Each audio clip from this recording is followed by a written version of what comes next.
नाशिक शहरातून लोकशाही परंपरेला काळीमा फासणारी घटना समोर आली आहे. कारण जी महापालिका सभागृह लोकशाहीचे मंदिर मानले जाते, त्याच ठिकाणी चक्क खालच्या भाषेत शिवीगाळ सुरू झाली. फक्त एवढंच नाही, तर महिला सदस्यांसमोर दोन नगरसेवक एकामेकांच्या अंगावर धावून गेले.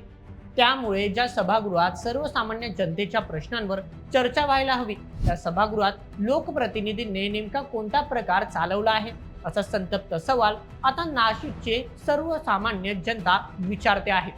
अगदी वादाला सुरुवात झाली, नंतर शिवीगाळ झाली, खुर्च्या टेबल उधळले गेले आणि संपूर्ण सभागृहाचे रूपांतर एका क्षणातच रणांगणामध्ये झाले. एखाद्या सर्वसामान्य माणसाने जर सार्वजनिक ठिकाणी अशी भाषा वापरली तर त्याच्यावर कारवाई होऊ शकते, परंतु जे लोक व्यवस्थेचा भाग आहेत त्यांना जनतेने आपले प्रश्न सोडवण्यासाठी निवडून दिले आहे. जर त्यांच्याकडूनच अशा प्रकारे लोकशाही सभागृहाची प्रतिष्ठा संपवली जात असेल, तर हा केवळ दोन नगरसेवकांचा वाद राहत नाही, हा प्रत्येक सामान्य मतदाराच्या विश्वासाचा प्रश्न बनतो. कारण लोकशाही फक्त मतपेटीतून जिंकली जात नाही, तर ती प्रत्येक शब्दातून, वागण्यातून आणि निर्णयातून जिवंत ठेवावी लागते. परंतु ज्यावेळी प्रश्नापेक्षा सत्तेचा अहंकार मोठा होतो, त्यावेळी फक्त विरोधक हरत नाही, तर हरते ती लोकशाही. मग नेमकं त्या दिवशी सभागृहात असं काय घडलं, कोणत्या कारणाने या दोन नगरसेवकांमधील वाद एवढ्या टोकाला गेला आणि या संपूर्ण प्रकरणाचे नाशिकच्या स्थानिक राजकारणात कसे परिणाम पाहायला मिळतील, तर चला संपूर्ण प्रकरण अगदी सविस्तर पद्धतीने जाणून घेऊयात आजच्या व्हिडिओमध्ये. आजच्या बातमीचे लेखक आहे मेहुल मराठे. तर मित्रांनो, आपल्या देशात लोकशाही म्हणजे फक्त निवडणुका नाहीत, तर तो सर्वसामान्य जनतेच्या मतांचा आदर आहे. त्याचप्रमाणे ही सभागृहाची प्रतिष्ठा आणि जनतेच्या प्रश्नांवर चर्चा करण्याचे एक महत्त्वपूर्ण साधन आहे. परंतु दुर्दैवाने आज नाशिक महापालिकेच्या प्रभाग समिती बैठकीत जे काही घडलं, त्याने केवळ नाशिकची नाही, तर संपूर्ण महाराष्ट्रातील लोकशाही परंपरेची मान खाली गेली आहे. भर बैठकीत दोन नगरसेवकांमध्ये किरकोळ कारणावरून शाब्दिक वाद झाला. तो वाद एवढा विकोपाला गेला, या दोघींनी एकामेकांना शिवीगाळ करायला सुरुवात केली. जेव्हा हा सगळा धक्कादायक प्रकार घडत होता, त्यावेळी सभागृहात महिला नगरसेविका, सरकारी अधिकारी आणि इतर कर्मचारी देखील उपस्थित होते.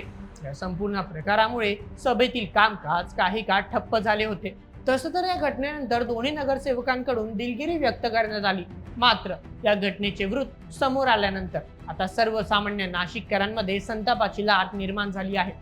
परंतु हा विषय फक्त दोन नगरसेवकांच्या भांडणाचा नाही, तर हा विषय आहे लोकशाहीच्या संस्कारांचा, राजकारणाच्या बदलत्या चेहऱ्याचा आणि नाशिकच्या भविष्यातील राजकारणाचा. कारण लोकशाही परंपरेमध्ये प्रत्येक सभागृहाला एक वेगळे स्थान असते. ते संसद असो, विधानसभा असो किंवा महापालिका आणि नगरपालिकेचे सभागृह असो. या फक्त चार भिंती नाहीत, तर या ठिकाणी सर्वसामान्य जनतेच्या प्रश्नांचे निर्णय घेतले जातात.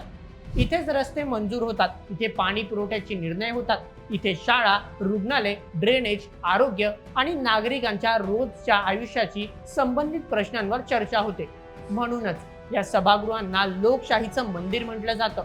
परंतु जेव्हा याच मंदिरात अपशब्द घुमायला लागतात, तेव्हा फक्त सभागृहाची प्रतिष्ठा दुखावली जात नाही, तर त्यासोबतच सर्वसामान्य मतदारांचा अधिकार देखील हिरावला जातो. आता नाशिकमध्ये देखील असाच लोकशाही परंपरा पायाखाली तडवणारा प्रकार समोर आलाय. तर चला आता हे संपूर्ण प्रकरण अगदी व्यवस्थितपणे समजून घेऊया.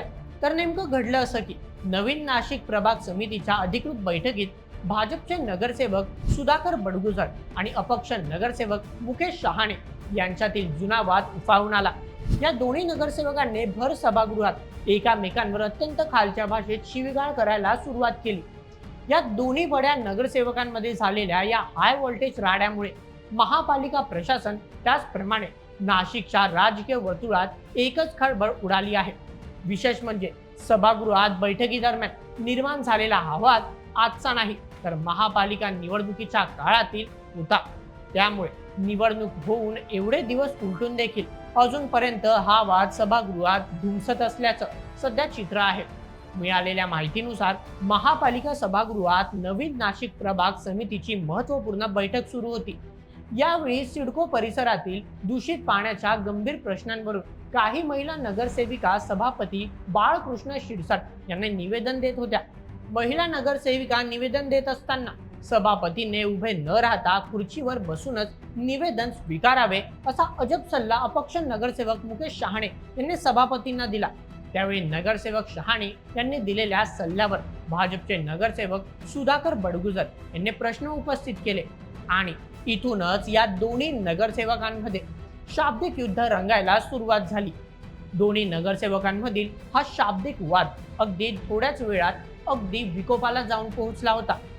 या वादाचे रूपांतर अत्यंत गंभीर वैयक्तिक आरोपांमध्ये झाले। त्यानंतर या दोन्हींनी एकामेकांवर शिवीगाळ करायला सुरुवात केली। यावेळी सभागृहात अनेक महिला नगरसेविका उपस्थित होत्या। त्याचप्रमाणे अधिकाऱ्यांच्या उपस्थितीत अधिकृत सभा सुरू आहे याचे भान देखील या दोन्ही नगरसेवकांना राहिले नाही। आपण सर्वसामान्य जनतेचे प्रतिनिधित्व करणारे लोकप्रतिनिधी आहोत याचे भान विसरून या दोघींनी अत्यंत खालच्या पातळीवर जात एकामेकांवर चिखलफेक करण्याचा प्रयत्न केला। या संपूर्ण धक्कादायक प्रकारामुळे काही काळ प्रभाग समितीच्या बैठकीतील कामकाज पूर्णपणे ठप्प झाले होते। भर सभागृहात झालेल्या या राड्यानंतर आणि इतर सदस्यांनी मध्यस्थी केल्यानंतर वातावरण थोडे शांत झाले। संपूर्ण धक्कादायक प्रकारानंतर शुद्धीवर आलेल्या दोन्ही नगरसेवकांनी म्हणजे सुधाकर बडगुजर आणि मुकेश शहाणे यांनी सभागृहाची आणि उपस्थित सदस्यांची माफी मागत दिलगिरी व्यक्त केली। मात्र या घटनेची संबंधित व्हिडिओ समोर आल्यानंतर या दोन्ही लोकप्रतिनिधींच्या वर्तणुकीवर नाशिकसह संपूर्ण महाराष्ट्रातून तीव्र संताप आणि निषेध व्यक्त केला जातोय। नागरिकांना अपेक्षा असते सभागृहात त्यांच्या प्रश्नांची उत्तरं मिळतील, परंतु जर तिथेच राजकीय अहंकार भिडू लागला तर विकास कुठे होणार हा देखील गंभीर प्रश्न आहे। कारण राजकारणात मतभेद असणं स्वाभाविक आहे। लोकशाहीचं सौंदर्यच मतभेदांमध्ये आहे। मात्र मतभेद आणि मनभेद यामध्ये एक मोठी सीमा असते। त्या सीमारेषेचं उल्लंघन जेव्हा सार्वजनिक मंचावर होतं तेव्हा लोकशाही कमकुवत व्हायला सुरुवात होते। आज सोशल मीडियाचं युग आहे। सभागृहात बोललेला प्रत्येक शब्द, प्रत्येक हावभाव आणि प्रत्येक कृती अगदी क्षणातच लाखो लोकांपर्यंत पोहोचते। म्हणूनच लोकप्रतिनिधींनी कोणतीही कृती करताना जबाबदारीने वागणे महत्त्वाचे आहे। कारण त्यांना फक्त विरोधकच पाहत नसतात तर मतदान करून निवडून दिलेली सर्वसामान्य जनता देखील पाहत असते। नाशिकमध्ये घडलेली ही घटना कदाचित विसरली जाऊ शकते, मात्र एक प्रश्न जो सर्वांच्याच मनामध्ये कायम आहे तो म्हणजे आता कधीपर्यंत लोकप्रतिनिधी अशा प्रकारे असभ्य वर्तवणूक दाखवणार। तर मित्रांनो, या संपूर्ण प्रकरणावर तुम्हाला काय वाटतं? आता देशातील राजकारणाचं स्तर खरोखर खाली पडत चाललंय का? तुमचं मत आम्हाला कमेंटमध्ये नक्की कळवा आणि अशाच व्हिडिओसाठी सबस्क्राईब करा बोल एमएच आपल्या यूट्यूब चॅनलला। धन्यवाद।